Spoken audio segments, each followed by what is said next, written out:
வரலாறுனா என்ன? வெறும் தேதிகளும் போர்களுமா? இல்லவே இல்ல. வரலாறுங்கிறது ஒரு டாமினோ விளைவு மாதிரி. ஒன்னு விழுந்தா அது அடுத்தத தள்ளிவிடும். ஒரு நிகழ்வு எப்படி இன்னொரு நிகழ்வுக்கு காரணமா அமையுதுன்னு புரிஞ்சுக்கிட்டா நாம இன்னைக்கு வாடுற இந்த உலகத்தையே நல்லா புரிஞ்சுக்கலாம். இந்த ஒரு கேள்விதான் நம்மளோட இந்த முழு பயணத்தோட மையமே. எங்கேயோ 18ஆம் நூற்றாண்டுல கண்டுபிடிச்ச ஒரு சின்ன துணி நெய்யிற மிஷினுக்கும் 20ஆம் நூற்றாண்டுல நடந்த 2 உலகப் போர்களுக்கும் என்ன சம்பந்தம் இருக்க முடியும்? கேக்குறதுக்கே ஆச்சரியமா இருக்குல்ல? ஆனா இது ஒரு நீண்ட ஆனா ரொம்பவே சுவாரஸ்யமான கதை. இந்த வரலாற்ற நாம 5 முக்கியமான கட்டங்களா பிரிச்சு பார்க்கலாம். முதல் டாமினோ தொழில் புரட்சிங்கிற தீப்பொறி. அது ஏகாதிபத்தியம்ங்கிற எரிபொருளை பத்த வச்சுச்சு. அது முதலாம் உலகப் போருங்கிற வெடிப்புக்கு காரணமாச்சு. அதோட பின்விளைவுதான் 2ஆம் உலகப் போர். கடைசியா இதெல்லாத்துக்கும் பதில் வினையா ஐக்கிய நாடுகள் சபை உருவாச்சு. வாங்க ஒன்னொன்னா பார்க்கலாம். நம்ம கதை தொடங்குற இடம் 18ஆம் நூற்றாண்டு இங்கிலாந்து. இங்க பற்ற வைக்கப்பட்ட ஒரு சின்ன தொழில்நுட்ப தீப்பொறிதா ஒரு மிகப்பெரிய உலகளாவிய மாற்றத்துக்கே வித்திட்டுச்சு. இந்த மாதிரி மிஷின்கள் வந்ததுக்கப்புறம் உற்பத்தி வேகம் பல மடங்கு எகிரிடுச்சு. முன்னாடி வீடுகள்ல செஞ்சுட்டு இருந்த வேலைகளெல்லாம் இப்போ பெரிய பெரிய தொழிற்சாலைகளுக்கு மாறிச்சு. இதுதான் ஃபேக்டரி சிஸ்டமோட ஆரம்பம். ஆனா உண்மையான கேம் சேஞ்சர் எது தெரியுமா? அதுதான் ஜேம்ஸ் வாட்டோட நீராவி இன்ஜின். அது தொழிற்சாலைகளுக்கு ஒரு நிரந்தரமான சக்தி வாய்ந்த ஆற்றலை கொடுத்துச்சு. இதனால இனிமே ஃபேக்டரிஸ் ஆறுகளுக்கு பக்கத்துல தான் இருக்கணும்னு அவசியம் இல்லாம போச்சு. பவர் இப்போ ஒரு இடத்துல இருந்து இன்னொரு இடத்துக்கு எடுத்துட்டு போகக்கூடியதா மாறிடுச்சு. ஆக மொத்தத்துல என்ன ஆச்சுன்னா, இந்த புரட்சி சமூகத்தையும் பொருளாதாரத்தையும் தலைகீழா மாத்திடுச்சு. நகரங்கள் பெருசாச்சு, புது சமூக வகுப்புகள் உருவாச்சு. அது மட்டும் இல்லாம நிலக்கரி, இரும்பு மாதிரியான மூலப்பொருட்களுக்கு ஒரு தீராத பசி உண்டாகிடுச்சு. அந்த பசி அதுதான் அடுத்த டாமினோவை தள்ளி விட்டுச்சு. ஃபேக்டரிஸ் தொடர்ந்து இயங்கணும்னா அதுக்கு மூலப்பொருட்கள் வேணும். அந்த தேவைதான் ஐரோப்பிய நாடுகளை தங்களோட எல்லைகளுக்கு வெளியே தேட வச்சுச்சு. இந்த நடைமுறைக்கு பேருதான் ஏகாதிபத்தியம். சிம்பிளா சொல்லணும்னா, சக்தி வாய்ந்த நாடுகள் தங்களை விட பலவீனமான நாடுகளை தங்களோட கட்டுப்பாட்டுக்கு கீழே கொண்டு வர்றது. இது வெறும் ஆக்கிரமிப்பு மட்டுமில்ல, இது ஒரு பொருளாதார சுரண்டலும் கூட. சரி, ஏன் இந்த நாடுகள் பேரரசுகளை உருவாக்கணும்னு ஆசைப்பட்டுச்சு? அதுக்கு முக்கியமா 4 காரணங்கள் இருந்துச்சு. 1, அவங்க ஃபேக்டரிகளுக்கு மலிவான மூலப்பொருட்கள். 2, செஞ்ச பொருட்களை விற்க புது சந்தைகள். 3, அவங்க கிட்ட இருந்த பணத்தை முதலீடு செஞ்சு இன்னும் லாபம் பார்க்க. 4வது, மத்த நாடுகளை விட நாங்க தான் பெரிய ஆளுங்காட்டிக்கிற ஒரு தேசிய பெருமிதம். அவங்க செஞ்ச தப்ப நியாயப்படுத்த ஒரு காரணம் வேணும்ல. அதுக்கு அவங்க கண்டுபிடிச்சதுதான் இந்த வெள்ளையனின் சுமைங்கிற கான்செப்ட். அதாவது ஆசியா, ஆப்பிரிக்காவில இருக்கிற பின்தங்கிய மக்களுக்கு நாகரீகம் கத்துக் கொடுக்கறது தங்களோட கடமைன்னு சொன்னாங்க. இது அவங்களோட ஆக்கிரமிப்புக்கு ஒரு தார்மீக முகமூடி மாதிரி இருந்துச்சு.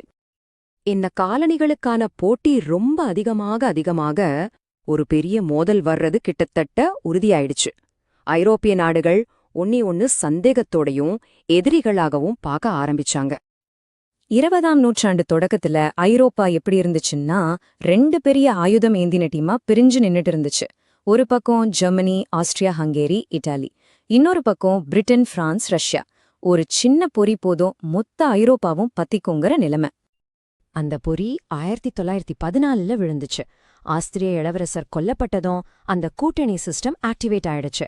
ஆஸ்திரியா செர்பியா மேல போர் தொடுக்க, ரஷ்யா செர்பியாக்கு சப்போர்ட் பண்ண, ஜெர்மனி ஆஸ்திரியாக்கு சப்போர்ட் பண்ண, அப்படியே அந்த சங்கிலி தொடர் வினை ஆரம்பிச்சிடுச்சு.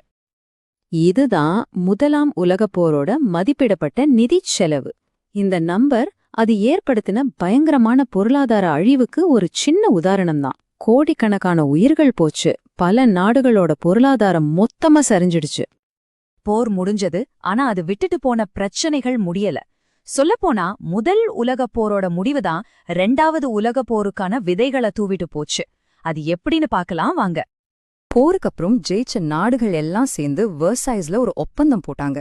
இதுக்கப்புறம் போரே வராது, அமைதிதான் அப்படின்னு நம்பினாங்க. ஆனா அந்த நம்பிக்கை ரொம்ப சீக்கிரமே பொய்யாகி போச்சு. ஏன்னா அந்த ஒப்பந்தம் ஜெர்மனி மேல ரொம்ப கடுமையா இருந்துச்சு. போருக்கு நீங்க தான் காரணம்னு மொத்த பழியும் தூக்கி அவங்க மேல போட்டாங்க. பெரிய அபராதம் விதிச்சாங்க, ராணுவத்தை குறைச்சாங்க, அவங்களோட முக்கியமான இடங்களையும் புடுங்கிக்கிட்டாங்க.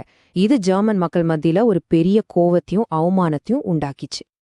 இதே சமயத்துல இனிமே போர் வராம தடுக்கணும்னு பன்னாட்டு சங்கம்னு ஒன்னு ஆரம்பிச்சாங்க. ஆனா அது ஒரு பெரிய தோல்வி. ஜப்பான், இட்டாலி மாதிரியான நாடுகள் மத்த நாடுகளை ஆக்கிரமிச்சப்போ இந்த சங்கத்தால ஒண்ணுமே செய்ய முடியல. இந்த மாதிரி ஒரு சூழ்நிலையில தான் மக்கள் விரக்தியில இருந்தப்போதான் ஜெர்மனில ஹிட்லரும் இட்டாலியில முசோலினியும் ஆட்சிக்கு வராங்க. தங்களோட நாடை இழந்த பெருமையை நாங்க மீட்டு தரோம்னு மக்களுக்கு வாக்குறுதி கொடுத்தாங்க. அவங்களோட ஆக்கிரமிப்பு கொள்கைகள் உலகத்தை மறுபடியும் ஒரு பெரிய போரை நோக்கி இழுத்துட்டு போச்சு. 2 உலகப் போர்கள், நினைச்சு பார்க்க முடியாத அளவுக்கு அழிவு. இதுக்கு பிறகுதான் உலக நாடுகள் ஒரு முக்கியமான பாடத்தை கத்துக்கிட்டாங்க. இந்த வன்முறை சங்கிலிய எப்படியாவது உடைச்சே ஆகணும்னு உலக தலைவர்கள் முடிவு செஞ்சாங்க.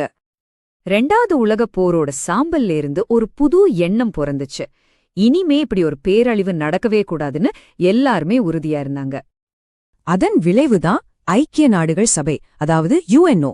பழைய பன்னாட்டு சங்கத்தோட தப்புகள்லிருந்து பாடம் கத்துக்கிட்டு நாடுகளுக்கு இடையான பிரச்சனைகளை பேச்சுவார்த்தை மூலியமா தீர்க்கறதுக்கு ஒரு தளமா இதை உருவாக்குனாங்க.